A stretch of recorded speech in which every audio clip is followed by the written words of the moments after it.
Hello, this is Brandon Mitchell, and today I'm going to be showing you my final project for CSCI 255 Intro to Embedded Systems. I made a small game on the MSP430 microcontroller. I'll show you the game in a moment, but the gist of it is that you have a little cursor or player that you control about the screen, and lines fall, and you have to move your player and avoid those falling lines. And so hardware is very simple. I simply have it connected to my computer via UART, and it displays, as you can probably tell, via PuTTY. And anyway, I basically have it hooked up to the CSCI 255 dev board, and there is a little, that little blue thing is a potentiometer, and using a screwdriver, I can turn it. The microcontroller then reads in that value, and I do some little conversion with it after I read it in from the analog to digital converter, and then I'm able to convert that into a terminal position basically on the screen. And so right now the game's currently ended. I need to reset it, so I'm going to ahead and, sorry if this is a bit hard to see, I'm going to reset it. And you may have heard that little beep noise. I have some little beep set up, and anyways, I move the player about and try to avoid those little falling lines. And as you can see, my score went up because I dodged it. And then here's another one. As you can see, the player kind of jerks around a bit. I think there's a bit of noise with the 80s, one of the potentiometer, the analog to digital converter, which causes a bit of bouncing around.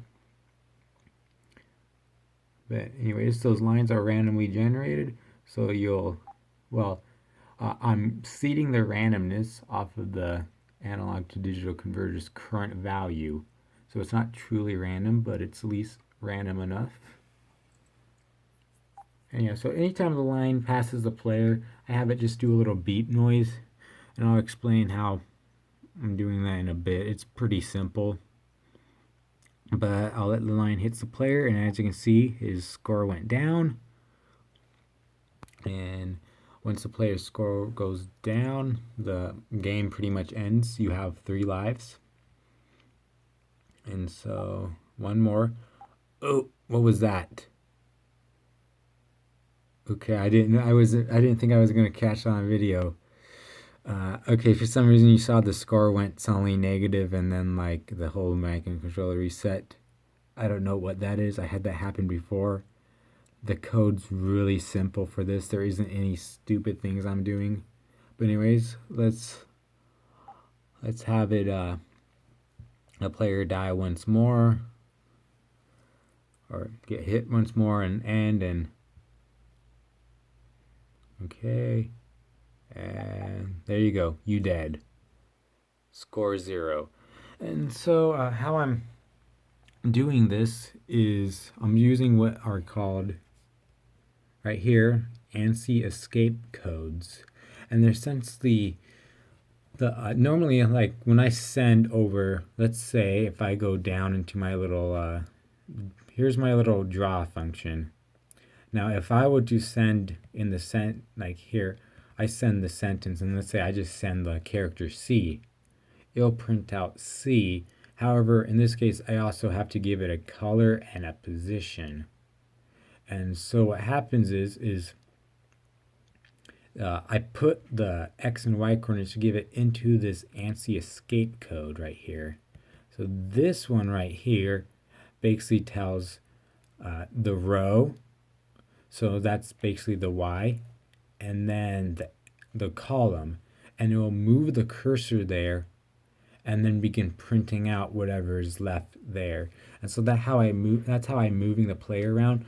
I only draw like the side information once, and if I wasn't doing it this way, manually moving the cursor, I would have to redraw it every single time, which is very painful. Following that, I also use those escape codes for the colors, which is what you saw up here. Basically red, green, blue, and that just changes the color. So that's how I get all those different colors in the terminal. And as for the beeping sounds, that's the terminal bell character. It is a if I can go show it. Whenever I draw information, so like the score and whatnot, I also have this /\A, and that's the terminal bell sound. And you can change how like Putty interprets that. I have it right now so it beeps the PC speaker. You can also have it so it flashes the screen maybe, or plays like the default like Windows sound, so you get that like stupid noise whenever like Windows has a like problem or something like that or whatnot. But anyways, this project's pretty interesting or it's a pretty interesting program or project to consider doing, because you learn a lot about terminals and how to work with them, because I can just send over text and everything, but doing something like this is a lot more cool. It gives you a lot more choices with your output if you know how to manipulate the terminal and control it in other ways. Other than that, there's not too much for this project. I am using a timer interrupt down here at the bottom. This is to move the line at a constant rate. Otherwise, inside my main loop, I have the code for the player, and as you see, while the player .lives, so his lives. So while his lives are not zero, continue looping, and then once it ends, I turn off the interrupt and display the "you're dead" message along with a little beep. For the most part, it's pretty simple. This right here is just all the sidebar information. My disk-to terminal function isn't really meant for multi-line draw calls, so I have to do every single one of these in a different line. And up here is where I set up the ACD, or the analog digital converter, the timer interrupt, all the UART stuff. One thing I'm doing is I'm using at 16 megahertz, and I have the baud rate set at 115,200 baud, due to a lot of the IO and stuff that I want it to be quick, so make sure the IO is much faster as possible. Other than that, there's nothing too special. I've done similar things before with like control characters and ANSI escape codes, so that part was pretty simple.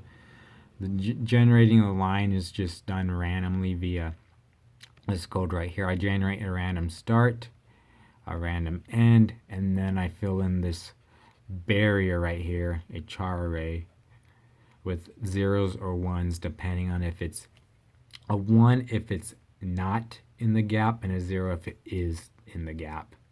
And I use that for collision detection and also drawing the gap. I only draw if there's a 1 there. And same thing when I check for collision with player.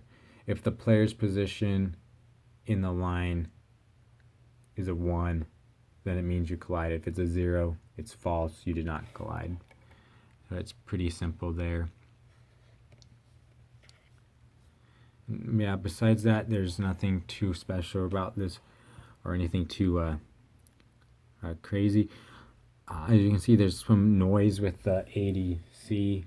The player bounces around a bit, and you also notice that bug right there. I only had that happen one other time. I don't know what's causing that. It might be something with just some bug in the microcontroller or something like that. Another thing I did have happen is I have a picture of it down here in my paper. The player's lives is just an unsigned chart because you only have 3 lives, but for some reason it rolled over to 913. Weird. Score is also an unsigned int, so it doesn't make sense how it would go negative. So something's weird happening there, but other than that, there's not too much going on. Again, it's just simple wiring up to the pin, and I'm powering it straight through the microcontroller. And yeah, that's pretty much it. I thought about a few other things about doing like a little drawing program with the microcontroller. And that would be over UART as well with terminal sequences. The only thing that kind of was like what worried about is I had to use the potentiometer in some way, and I thought this worked out pretty well. If I did the drawing idea, it might have might have not worked out like I was hope or so. But other than that, I think that's it for this video. I hope you enjoyed, and I hope this inspires you to try out some your own games on the terminal. Wikipedia has a great article on and these ANSI escape codes, and it tells you how to do color as well as change like position in the terminal, and there's also a lot of other things you can do. You can change, like you can do bold and stuff like that. Some of them depend on the terminal you're using. So some will be supported, some won't. I know the Windows console supports RGB coloring, so you can especially have like, I don't know, I think it's like over 16 million different colors. I'm not sure what the actual, like 250 times 255, 255 by 255 times 255. You get that many colors just in the terminal alone, which is pretty cool. I'm using specifically this right here, which are called console control sequence introducers. So I'd say I'm entering a control sequence. I'm telling it to move the cursor here, change the color to this.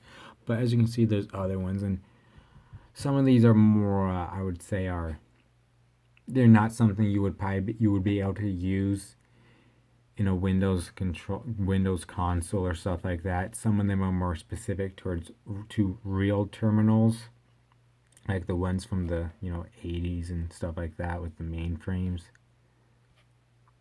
But other than that, I think that's about it for this video. I don't want to bore you any longer. In the description of the video, I'll have the source code as well as this little explanation document here, which I kind of walk through about building this and some of the things to keep in mind and what you need to do if you plan on doing this. Okay, hope you enjoy.